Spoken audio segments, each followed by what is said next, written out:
Love Serye TV. Billionaire's Playful Engagement. Tunghayan na po natin ang ika-4 na bahagi. Kinabukasan ay maagang gumising si Isa. Hindi siya makapapayag na hindi niya makikita ang kaibigan sa huling pagkakataon bago ito tumulak ng ibang bansa. Wala makapagsasabi kung kailan na uli sila magkikita. Mag-iingat ka ha, papakabait ka, birong bili ni Isa. Para kang sira, natatawang komento ni Monique. Kayo rin po, Impong. Lagi po kayo mag-iingat. Sa susunod na buwan pa ang alis ko, Isa. Natatawang sabi ng matanda. Tawanan ng tatlo. Paano, friend? This is it. Kailangan ko nang umalis. Tumango siya. May 1 buwan ka pa para makasama si Impong. Lubusin mo na.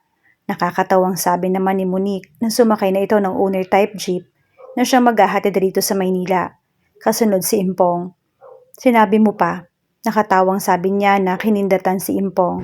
Natawa ang huli. Congrats on your graduation. Yung gift ko ipapadala ko na lang.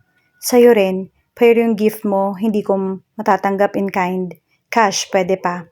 Muli ay nagtawanan sila. Isa pa muna uling yakapan bago tuluyang umalis ang kaibigan. Kahit malungkot ay pinilit ni Isa na maging masaya sa araw pagkatapos niya ng kolehiyo. Naroon ang kanyang tiyahin, pinsan, pati na si Lola Meli. Matapos ang graduation ceremony at picture taking ay umuwi na silang 4. Sa bahay ay hindi alam ni Isa na naghanda ng isang maliit na salo-salo ang tiyahin. Naku Chang, bakit nag-abala pa kayo? Maaari ba namang hindi graduation mo? Nakangiting sabi ng tiyahin sa kanya. Salamat. At Isa, may regalo ako sa iyo. Anang kanyang pinsan. Sandali nitong tinunguan silid nito. Pagbalik nito sa kusina ay may bitbit na itong regalo. Nag-abala ka pa. Nakangiting sabi niya nang abutin niya ang mumunting regalong iyon ng pinsan. Buksan mo. Excited na sabi nito. Pinagbigyan ni Isa ang pinsan. Nakamata naman sa kanila ni Lola Meli at Aling Dina. Oh, baka sa mukha niya matinding kasiyahan na buksan niya ang regalo. Alam mo kung anong gusto ko ha? Natatawang sabi niya. Portrait iyon ni JM. Siyempre, alam ko naman kung gaano kakabaliw kaidolo si JM eh. Inipon ko yan mula sa baon ko. Ang kakulangan ay hiningi ko kay nanay. Maraming salamat po, Chang. Ne, maraming salamat. Nakangiting pa sa salamat niya. Sus, o siya, halina kayong dalawa at lalamig pa ang pagkain. Hindi ko alam na hinahangaan mo pala si JM. Ani Lola Meli. Imposible man yatang kaligtaan mong ikwento kay Lola Meli kung gaano kakabaliw kay JM. Natatawang saad ng tiyahin. Maniwala po kayo at sa hindi ay ganoon nga po. Natatawang sagot niya. Hay naku Manang Meli, iyang pamangkin ko na yan ay sobrang inlababo doon sa JM na yon. Abay lahat ng babasahin basta naroon ng binata ay binibili niyan. Naiiling na kwento ng tiyahin kay Lola Meli. Si Lola Meli ay napangiti. Matapos ang mumunting salo-salo ay ang tiyahin niya na nagboluntaryo maghugas ng kanilang kinainan. Ang pamangkin naman ay nauna na silid nito dahil inaantok na daw. Niyaya niya si Lola Meli sa labas upang magpahangin habang nakaupo sa mahabang bangko. May regalo ako sa'yo, wika ni Lola Meli sa kanya. Ha? Pero hindi ko dala. Nasa villa. Nito. Naku, huwag na ho kayo mag-abala. Tama na ho yung nag-attend kayo sa graduation ko. Nakangiting sabi niya. Basta, matutuwa ka sa ireregalo ko sa'yo. Nakangiting sabi pa ni Lola Meli. Mukhang nakaka-excite naman yung regalo niyo sa akin ha. Siyempre, basta. Hindi ako nangangako maibibigay ko iyon sa darating na linggong ito. Maaaring sa susunod na linggo pa o sa susunod pa. Ngek, bakit naman? Kasi nga, basta malalaman mo rin kung bakit. Nakakatawang sabi nito. Natatawang napapailing na lamang si Isa. Ilang sandali pa ay nagpaalam na si Lola Meli. Ipinapakahatid na lamang nila ang matanda sa driver ng tricycle na kakilala nila. Matapos iyon ay nagtungo na si Isa sa kanyang silid. Ano ngayon ang balak mo ngayon nakatapos ka na? Tanong ng kanyang tiyahin na nakasunod niya pala. Iyon dati pa rin pong nabanggit ko sa inyo. Sagot niya. Napabuntong hininga ang tiyahin. Talaga bang gusto mong sa Maynila magtrabaho? Seryosong tanong ng tiyahin sa kanya. Opo, Chang. Tsaka hayaan na lamang natin ang Maynila. Kung papala rin ako roon ay uuwi naman ako tuwing weekend. Hindi naman gaanong kalayo ito sa Maynila. Nag-aalala lamang naman ako. Kahit naman na bubungangaan kita ay syempre mahal naman kita. Nag-iisa kitang pamangkin at sa akin ka ibinili ng iyong ina bago siya upumanaw. Sumalangit nawa ang kaluluwa ni Ori. Napangiti si Isa. Alam ko naman ho yun, Chang eh. Siyempre, kung hindi ninyo ako mahal, di sana ipinisil na ninyo ang ilong ko nung sanggol pa lamang ako. He, ikaw talaga? Seryosong usapan ay hinahaluan mo ng biro. Seryoso naman ako, Chang eh. Kamot ang ulong, sabi niya.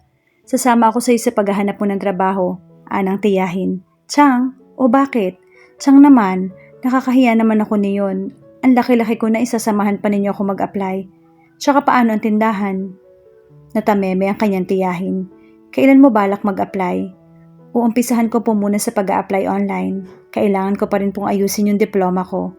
Mabuti pa nga i-online ka na lang mag-apply para hindi ka napapagod sa pagbabiyahe mo. Yun nga po yung balak ko.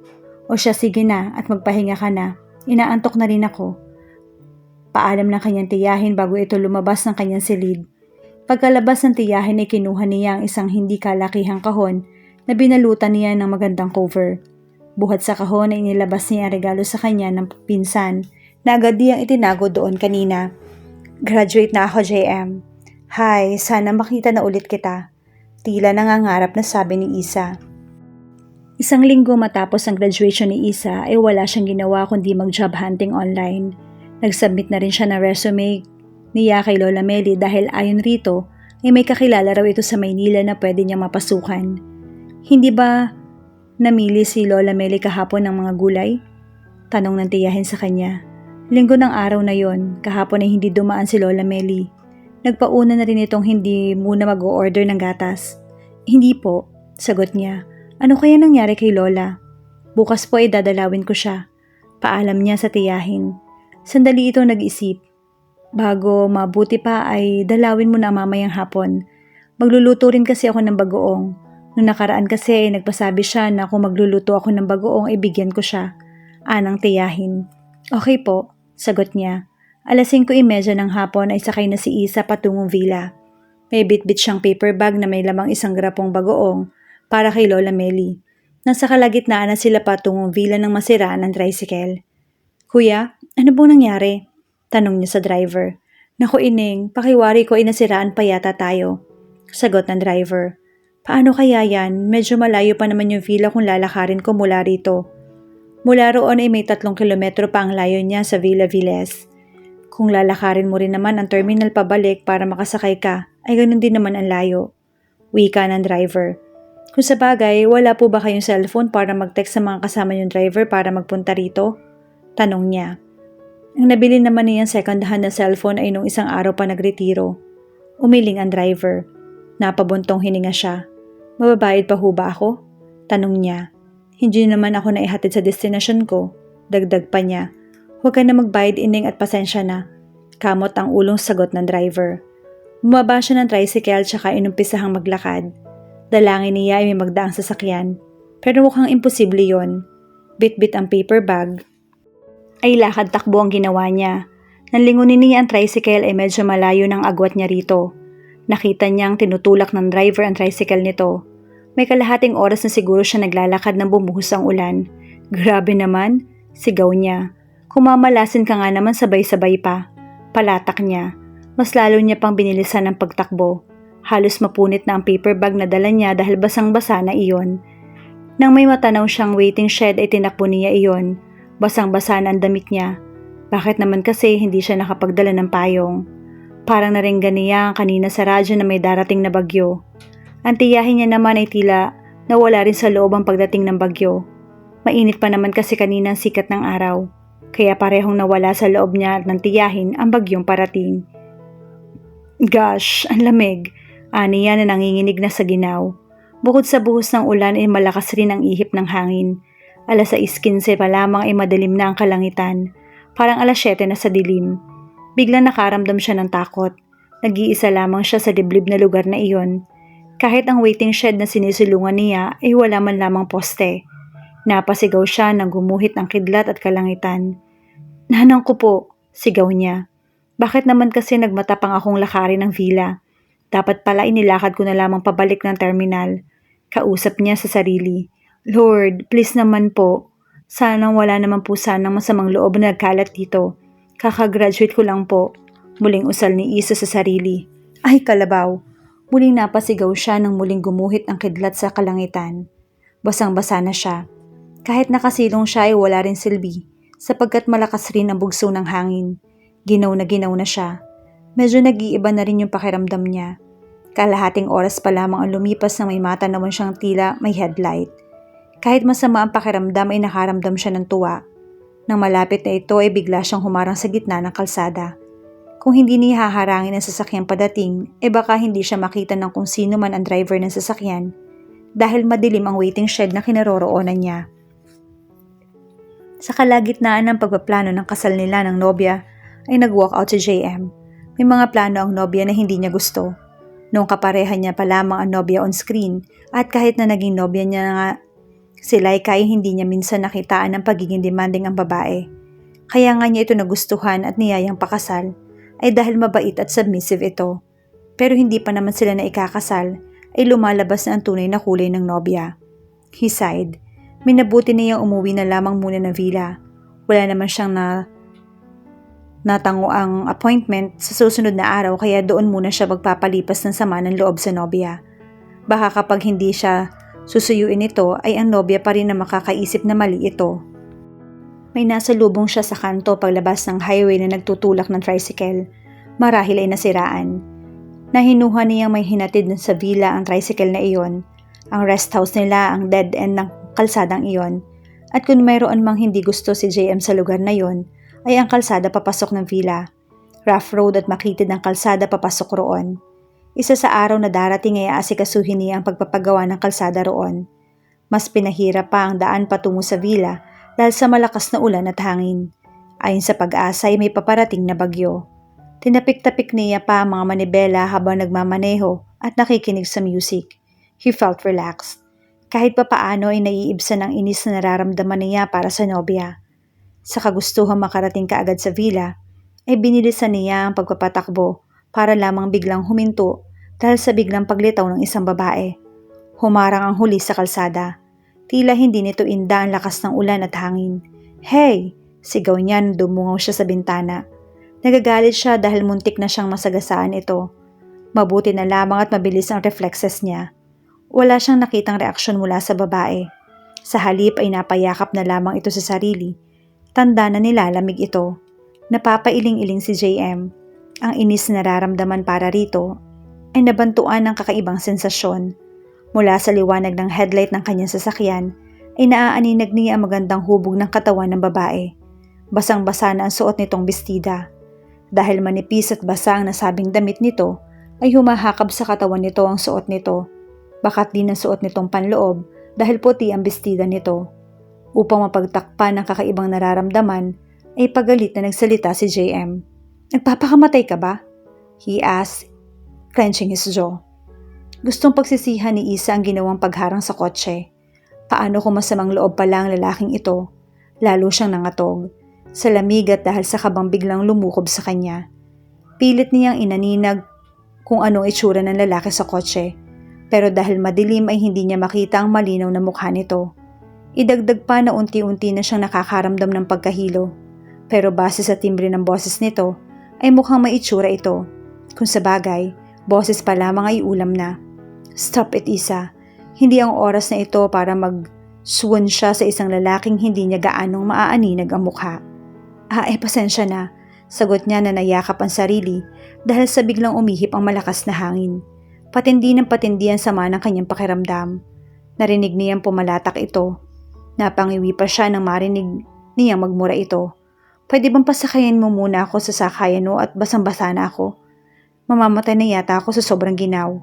Lakas loob na sabi niya. "Alright," pagsang-ayon nito. He pressed the automatic lock then opened the door. "Sasakay ka ba o hindi?" Naiinip na tanong nito sa kanya. Marahil ay napansin nito na bantulot siyang lumakad palapit ng sasakyan nito. Nahihilo ako." Mahinang usal niya. "Look, miss, nagmamadali ako. Don't worry, hindi ako masamang tao." Matabang na sabi nito. "I am waiting. Can you?" Hindi na niya narinig pa ang sasabihin nito dahil unti-unti na siyang tila nauupos na kandila. "Shit!" Ani JM na mabilis na lumabas ng kotse at nilapitan ng babae. Hindi na niya ininda ang malakas na ulan. "Miss, are you alright?" Tanong niya subalit tuloy na itong nawala ng malay. Maingat na binuhat ni JM ang babaeng walang malay. Maingat niya itong iniupo sa sasakyan bago bahagyang inirecline ang upuan. Nang ikabit niya ang seatbelt nito ay bahagyan niyang nasanggi ang dibdib nito. He muttered an oath. Hindi yun ang tamang oras para sa ganoong bagay. Habang nagmamaneho ay nilingon niya ang babaeng nasa passenger seat. Who is this woman? At saan ang tungo nito? Sunod-sunod na pagbusina ang ginawa niya nang huminto siya sa harapan ng gate ng villa. Ilang sandali pa ay nakapayong na tumatakbong sinalubong siya ni Lola Melly. Ano ba't napasugod ka kay lakas ng bagyo? Nito. Kasunod nito si Tony. Parang kada niyang ipinarada ang kotse. Bakit basa ka yata? Nagtatakampo na ni Lola Melly nang bumaba siya ng kotse. Pakihanda ho ng mainit na tubig. Utos niya. May babae ho akong naisakay dahil nahimatay. Dagdag niya. Dali ka Tony, ikaw na mag-init ng tubig. Utos ni Manang Melly. Sino ba? Ano nangyari kay Isa? Nag-aalalang tanong ni Lola Melly sa kanya nang mula sa sasakyan ay binuhat niya ang babae. Kilala niyo siya? Halat, ipasok mo muna siya sa loob at mapalitan ang kanyang damit. Ano ba nangyari sa batang yan? Sa isang guest room piniloy ni JM si Isa. Si Manang Melly ay nagtungo sa kusina upang kumuha ng mainit na tubig. Bahagyang umungol si Isa matapos niya itong mailapag sa kama. Shit, usal niya na salatin niya ang noon nito. She had a fever and she was chilling. Hindi niya malaman kung ano ang gagawin. Basang-basa ang damit nito.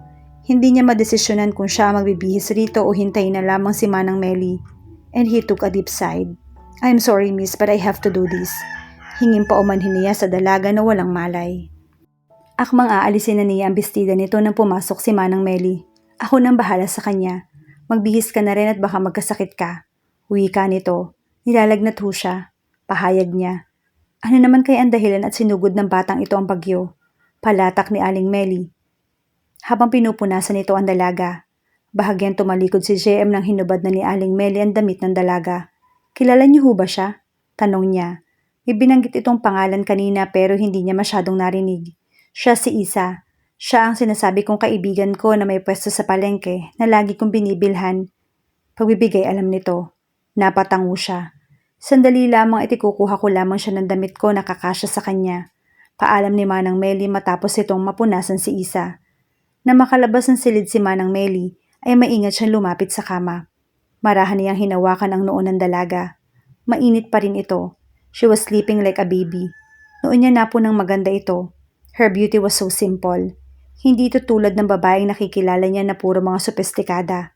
Bahagya itong gumalaw sanhi ng kaunting malilis ang kumot na nakatakip sa katawan nito. He almost saw her mountains. Napalunok siya. He closed his eyes then opened it. Bago itinaas ang kumot patungo sa balikat nito. Nang maramdaman ni Jem ang yabag ay akma siyang tumalikod. Sa pintunan niya nakasalubong ang matanda. Wala akong damit ko na maaaring magkasya sa kanya, kaya itong malaking t-shirt mo na kasama sa paplansyahin na ipapasuot ko sa kanya. Wika nito. Tumango na lamang siya. Kayo na po ang bahala sa kanya. Aniya. Isang sulya pa uli ang ibinigay niya sa natutulog na dalaga bago siya tuluyang lumabas ng silid.